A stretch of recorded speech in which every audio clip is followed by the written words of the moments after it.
Hello, everyone. Today we're going to look at, as requested, understanding what your life purpose is. This is just a signpost pointing you in the right direction. You are pulling me into your awareness right now to hear this, but your true knowing will come from within. So just take what resonates, leave what doesn't. I'm going to give you some really practical tips in understanding what your life purpose is. So let's go. Oh, that glitched. Apologies. To understand what your life purpose is, first we need to look at what your authentic self is and how to live it. From there, we can look at the meaning of life, and then we'll understand what your purpose is. It kind of all flows in together. And I think what's important is that we first look at life before awakening. Humanity, it's kind of split into two categories. You got your conscious beings and your unconscious beings, and we've all come from living unconsciously. That is before we awakened, and then once you start your awakening journey, you kind of fold into the next category. But in saying all that, everyone is exactly where they need to be, and the way that humans work is that we have an ego and a little self, and we will just live our life through these two things before you've awakened.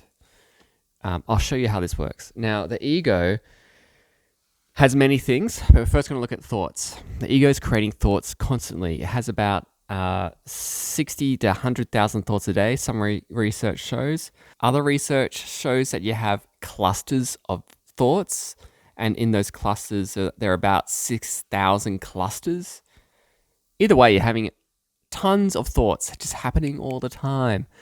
Now, the thing about your thoughts is that you're going to be paying attention to the beliefs that you have. I'm going to pretend I'm a character that thinks that they're ugly. And so I'm going to be paying attention to the thoughts. Every time I look in the mirror and I see my nose, I might go, oh, my nose is too big.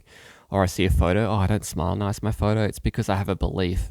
And even though the thoughts are coming and going, I'm paying attention to the thoughts that I already have a belief in. And so when you have enough thoughts that are similar, you will create a belief. So these beliefs kind of put together all those thoughts. So, and they have a narrative like, I'm unattractive, that's why I don't get this, or this happens to me, etc. Ridiculous beliefs that you can actually create just by listening to your thoughts. Now, the thing about these beliefs, if you have enough beliefs that stick together, that are similar in theory, you can create identities. And these identities are often so big that they encapsulate a lot of these beliefs, and they're often negative beliefs like, I'm not worthy. And so something will happen to you. You will then perceive the world through those identities that you have, and like some big ones like this. So that's just the ego working, and you can see how it all works. You have these identities created from these beliefs, created from these thoughts that you're paying attention to, and it's just working unconsciously, and you're doing that. Your ego's doing that. Your ego also has other things like your personality, your interests, your memory, and your imagination. So there's some really cool stuff there too, and I'll get into that a bit later. Then the other half of you is your little self. Now, your little self is where your trauma resides. It's where your emotions live. It's all about feeling things, vibrations. Like when you get that sad news or you feel anger, that's a very low vibration. You feel it, Compare that to your high vibration of love and joy and happiness, excitement. They're all very like high vibrations. Like if you get a phone call, someone's telling great news to you, like you feel your whole spirit light up, right? Like, wow, it's so cool, congrats. Like that's a high vibration and you feel that. So this is your little self, and it's all about feelings. And it feels. So life before awakening, you will sit between the ego and the little self. And depending on your upbringing, you might have some really nasty beliefs that your ego has created because it's been there to try to protect yourself as you grow up. If you have had quite a good upbringing, you might be a bit more protected in this sense. But your ego is there to try to protect itself, and it's trying to protect the little self. So let's give an example of how this works. I'm going to play that character with the thoughts of connecting to the thoughts of being ugly. And so we'll go from there. So we're going to pretend we're at the office and we're typing away. And across the room, in the kitchen, you see two of your work friends chatting, and they're kind of leaning in, and they're clearly gossiping. And you start watching them, and then they stop talking, and they both look at you, and then they get shocked that they look at you. They're obviously talking about you, and then go back to their talking. Your little self is going to get triggered, and it's going to trigger this emotion of shame, resentment, anger. It's depending on what that emotion that sparks up. It's going to get triggered based on the beliefs you have and the identity of not being worthy. So what happens is that emotion's going to go straight to the ego, and the ego is going to be like, "Don't worry, I've got this. Now let's just look and build a response." And what it's going to do is it's going to align your thoughts to a belief that you have. It's going to build on the identity it already has, and then you're going to listen to the thoughts that it's giving you, and it will project those thoughts outward. So it will want to blame. Now think about the ego. It's born of this world. It sees separation. It sees that person as being separate. So it's going to then blame that person, and you're going to add another foundation to the beliefs you already have, and you might just stop trusting these people, and they're no longer your work friends anymore. It could just happen like that. So the ego has grown in its beliefs of I'm not worthy, and it's added another foundation to that. And also, your little self hasn't been listened to. It got triggered, and then the ego just created another story, and then it kind of went on its way. This will go on forever. Even think about when good news happens, how quickly the ego will override by its own stories and by your own identities that you have.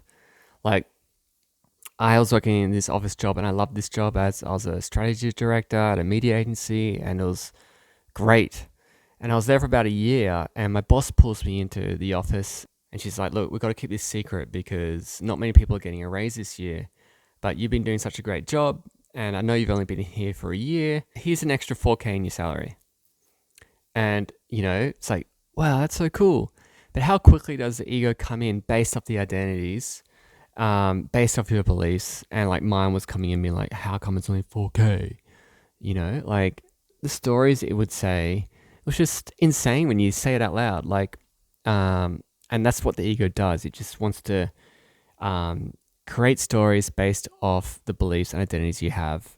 But you have awoken. I'm not going to talk about how you come to knowing your I am. I could do a video on that if you want, but I'm going to keep this streamlined for purpose reasons. So now, life after awakening, you realize that you're not just the ego and little self, you're the I am. It's another part of you. And the thing about the I am is that it is consciousness itself. It's the awareness. It's the fact that you are a spirit or soul, whatever resonates with you. It's like you are this spirit having this human body experience. Like you're having this experience through your ego and your little self. But you are I am. That's it. And I am is like, well, unconditionally loved, fulfilled, whole. You're abundant. You are worthy. You're perfect. You are at peace. That's the I am. When you awaken to that, you kind of come to this realization. It's like, well, what now? Like I'm the I am, which is those things.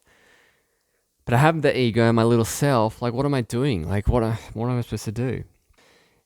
Let's just rerun the office scenario again, and how it now looks different as an awakened being. So what happens is, first your little self will get triggered. It'll be the same trigger because you still have the same trauma residing in you and the same beliefs residing within you, the negative ones. But now when you get triggered, you're not going to kind of speak to the ego and try and let it blame and project and add stories. You're going to go, oh, I feel shame. And then you just feel this emotion. You just let it speak to you. Like think of your little self as a little 4-year-old coming in, knocking on your door, asking to be heard. You would come in, let it come in and give it a hug. That's what you do with this emotion. And the thing about that is you can see it's like, well, I feel this shame. Like I'm creating this emotions within me. Why do I feel shame when I just saw 2 people talking about me? Like I've created that trigger. And then you can realize, well, I have this belief that I'm not worthy of love or I'm not worthy. Like that's obviously an identity that doesn't align to the I am. So this ego has created this identity, and now I'm no longer attaching myself to the identities the ego has. This trigger has been a way for me to align back to the I am, and also realize that, I have this belief that doesn't serve me anymore. And because the thing is, you don't know what they're talking about. They could have been talking about how you're going to get a promotion or how you've just won this award that, that's coming to you. So I was talking about you, gossiping. He's won it. You don't know. But you created that emotion within you, and the whole scenario, that whole thing, story played out, doesn't need to be played out anymore. You can just heal. You can heal it. This is a big part of what's happening at Dark Night of the Soul. The Dark Night of the Soul is an interesting stage because you're going through all your negative beliefs, you're getting rid of them. You're also waking up to the fact that your whole life has kind of been running on autopilot. You have been running in an unconscious state.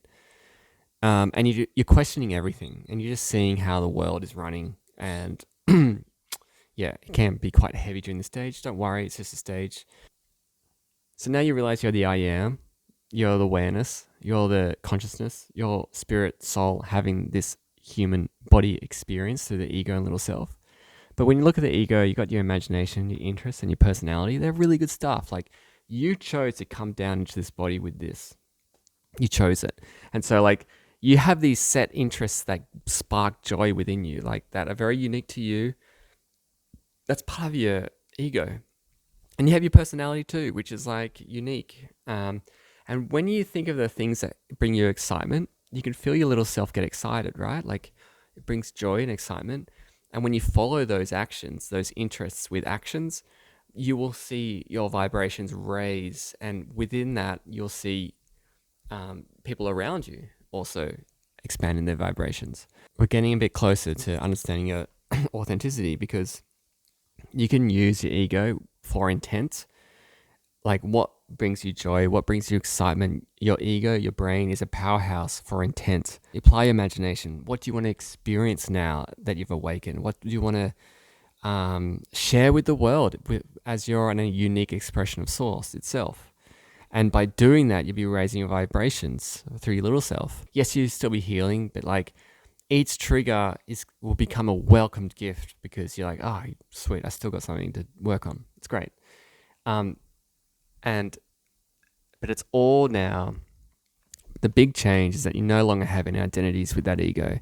You now just reside in the I am, and your ego, the stories it's told in the past, all those identities that it's created. If they don't align with you, you get rid of them. So this is where authenticity resides. It's living with intent. Raise your frequency through your little self, and just reside in the present moment through the I am, and that's your authenticity. Yeah, that makes sense because I'm awesome. So, what's the meaning of life? Well, knowing all of that, life is meaningless. Like, you get to decide what life means. Like, you are that unique expression. So, you've come now into this world, into the body you're residing in, and you get to have an imprint on what you want to experience, which kind of gives you your purpose. Your purpose is simply just to know thyself as you're that unique expression. The only thing that's happening is this now present moment.